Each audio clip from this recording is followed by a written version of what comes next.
अस्सलाम वालेकुम दोस्तों, कैसे हो। मुझे उम्मीद है कि आप खुशी हो गए। न्यू अपडेट के साथ मैं आपके सामने फिर हाजिर हो चुके हैं। कुवैत में रहते हैं, कुवैत की खबरों से हमेशा के लिए अपडेट रहना चाहते हैं तो ये वीडियो आप ज़रूर देखते रहिए और बड़ी ख़बरें आपके सामने लेकर आएँ। तो सबसे पहले बड़ी ख़बर की तरफ बढ़ते हैं। जो बड़ी ख़बर आ रही है निकल के, जैसे कि आपको मालूम है अभी कुवैत के अंदर काफ़ी ज़्यादा बड़ी मात्रा में चेकिंग हो रहा है।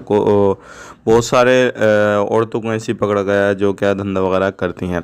और बात कर लेते हैं अगली ख़बर की तरफ। जो अगली ख़बर आ रही है निकल के, ये आ रही है एयरपोर्ट के हवाले से। जैसे कि आपको मालूम है जो लोग प्राइवेट गाड़ियों को एयरपोर्ट से पैसेंजर उठा कर उनके लोकेशन तक या फिर उनके लोकेशन से एयरपोर्ट तक छोड़ते हैं या किसी भी तरीके से भाड़े का काम करते हैं, जो प्राइवेट गाड़ियां होती हैं वो टैक्सी के तरह चलाते हैं। तो इसी तरीके से एयरपोर्ट पर लगभग 20 से ज़्यादा गाड़ियों को पकड़ा गया है।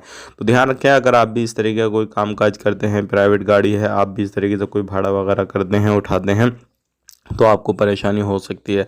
बात कर लेते हैं अब अगली खबर की तरफ। जो अगली खबर आ रही है निकल के चेकिंग के हवाले से। हाँ जी, ये बड़ी खबर है और मैं आपको बताना चाहूँगा जितनी भी फार्मेसी या फिर जो दुकानें वगैरह हैं तो सब कुछ चेक किया जा रहा है। कहीं पर ऐसा तो नहीं है कोई इलीगल एक्टिविटी हो रही है, फिर इलीगल सामान वगैरह सेल हो रहा है या फिर नकली सामान वगैरह सेल हो रहा है। तो आप कहीं पर भी काम करें, इस टाइम पे काफ़ी बड़ी मात्रा में चेकिंग वगैरह हो रहा है, सारी चीज़ें हो रही हैं।